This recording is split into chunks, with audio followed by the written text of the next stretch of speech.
ay definitely negative 10 si Presidente doon. No? Wala po kaming nakitang concrete program na ginawa niya para ma-uplift ang buhay ng Bangsamoro people. Ang ginawa lang po niya ay pinayaman niya yung mga taong kaalyado niya at they want to stay in power, and that's why for us in the Bangsamoro, the election will be very sentimental, very. Sir, ngayong araw ang ikalimang sona ni Pangulong Bongbong Marcos Jr. Ano bang gusto po ninyong marinig na mensahe mula sa Pangulo? Well, this is the fifth no, na sona ni State of the Nation address ni President Bongbong Marcos. Ang kailangan natin tingnan yung previous na sona niya. No? Ano ba yung mga sinasabi niya? So sa pangkalahatan, no, sa nationwide na point of view, well, tinitingnan natin yung mga pangako niya, di ba? Yan yung una-una. Ano yung mga policy reforms na gusto niyang gawin at ipapasa sa Kongreso, at ano yung mga nagawa na at ano yung accomplishments niya, no? Kung ilan yung mga priority bills na kailangan maipasa ng ating Kongreso at ilan yung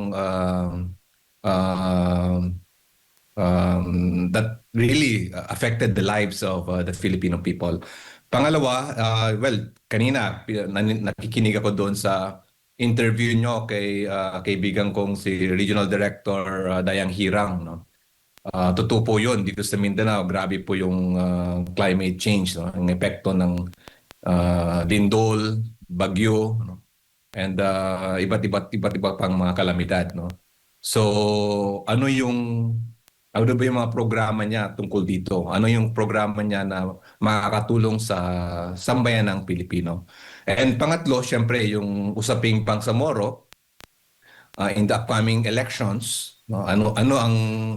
Ano yung kanyang mensahe sa mga Bangsamoro people na this coming September 14, 2026, Monday, is actually the first Bangsamoro parliamentary elections. So galing po si Presidente natin doon sa Maguindanao, sa Datuodi, Sinswat, sa Awang, doon sa kampo po ng 6th ID Infantry Battalion, IB, 6 IB. So, ay hindi pala ba, 6 Division, sorry, 6 ID, 6 Infantry Division. Medyo, yun, ano yung, kasi dapat sana pumunta siya ng Cotabato City o pumunta siya doon sa malapit sa community. Wala kasi, ang presidente natin doon lang siya sa kampo, hindi siya lumabas. Kukunti lang yung mga taong pumunta doon. Napansin natin, I'm sure, yung mga nakapanood, talagang parang may hesitant, no? Parang yung presidente natin ay mayroon siyang hesitancy na pumunta sa Bangsamoro. And sana, sa zona niya ngayon, may balik niya yung tiwala at kumpiyansa ng taong bayan sa kanya. Bibigyan kami sa Bangsamoro ng fair, honest, and peaceful election. Opo. Yun yung para for me, the 3 points. Yes. Opo. At nabanggit mo nga yung isa sa mga priority bills niya na napagtibay nga itong ang BARM election reset ngayon, sir. Pero ito ho ba ay may kukonsiderin ninyong magandang balita po para sa BARM na ito po ang isa sa mga natupad ng Pangulong Bongbong Marcos Jr. dyan po sa rehiyon? Yes, definitely. Ito po yung natitirang legacy, no? Natitirang, pwede nating sabihing legacy ni Pangulong Bongbong Marcos Jr. sa amin sa Bangsamoro. Kasi nga, in the recent survey na ginawa po ng Publicus Asia from June 1 to 6, lumalabas na karamihan sa Bangsamoro ay gusto na talaga ng eleksyon, no? Although kami sa academy, medyo may mga iba yung point of view namin, pero dahil doon sa survey, lumalabas na ang taong bayan, ang gusto nila, may legitimate na uupo na leaders in the Bangsamoro Parliament. No? Hindi na yung mga taong inappoint, no, ng Malacanang. No? Yung mga taong nilagay ng Malacanang sa Bangsamoro Parliament, na Bangsamoro Transition Authority, na ngayon ay sa tingin namin ay nawawala yung legitimate na kanilang mandate, no, because they are perceived as masakit man sabihin, but they are perceived as puppets of Malacanang. Opo. Yung sitwasyon naman sa peace and order natin dyan sa Mindanao, particular sa BARM, kumusta naman po, Sir Lidasan? Papaano po ito natutugunan ng Pangulong ng Administrasyong Marcos Jr.? So sa peace process, definitely meron po tayong relatively peaceful. No? Wala naman pong major breakout ng MILF at ng Government of the Philippines, yung mga military natin. Meron lang pong mga sporadic, may mga isolated cases na mga killings, na mga harassments, no?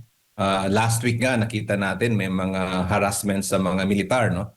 Sa mga detachments, no? So even in the convoy, may convoy yung military natin, hinagisan nila ng granada. Yung mga ganong situations. And meron din po tayong mga nare-report na redo, no? Yung family feud, yung away ng mga iba't ibang pamilya na naapektuhan din po yung peace process, naapektuhan yung mga tao sa community kasi nagbabakwit sila, umaalis sila sa kanilang mga tahanan. So sa ngayon, sa tingin ko sa the way we look at it, the people are really waiting towards the election. No? So kung may mga krimen man or anything that affects the security ng region, it is usually caused by some disagreements from the different families and merong mga different groups, no, na trying to convince the people. No? May mga namomonitor po tayong mga maliliit pa sila ngayon, maliliit na grupo na mga violent extremists. No? Kasi yung po yung basa natin, yung mga gumagawa ng harassment last week, these are parang offshoot, no? Yung mga members ng BIFF, ng mga Maute. Kasi kung maalala nyo, few months ago ay namatay po or na-ambush yung isang leader ng BIFFs, no? Si Commander Bungos. So usually pag may mga ganyan, may mga retaliation silang ginagawa. Opo, bago ko lang ipasa kay partner Admar, papaano po ninyo bibigyan ng grado kung kayo po ay i-assess po ninyo yung performance po ng Pangulong Bongbong Marcos Jr., lalo na po dyan sa Mindanao, particular na sa BARM. Ano po ang inyong pong ibibigay na grado po sa Pangulong Bongbong Marcos Jr. so far? So far, dun sa tatlong nabanggit ko, no, dun sa mga policies, kumbaga kung ito yung criteria natin, 30% dun sa policies and na napasa niya. So definitely for me, zero siya dun. No? Kasi nga, instead na GAA, no? Instead na budget ang pinag-uusapan natin ngayon, ang pinag-uusapan ng Congress with his, I'm sure with his directives, is the impeachment. So definitely wala tayong masasabing magandang batas ngayon na pwede niyang ipagmalaki. Doon sa usaping disaster, climate change, no, earthquakes, natural calamities, no, flooding kagabi dito sa Davao, may mga flooding na naman diyan sa Bansalan area, Matanao area.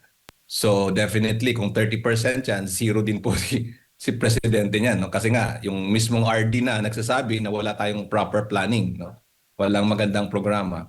Doon sa usaping Bangsamoro and the peace process, sabihin natin 40% yun para sa amin, ay definitely negative 10 si presidente doon. No? Wala po kaming nakitang concrete program na ginawa niya para ma-uplift ang buhay ng Bangsamoro people.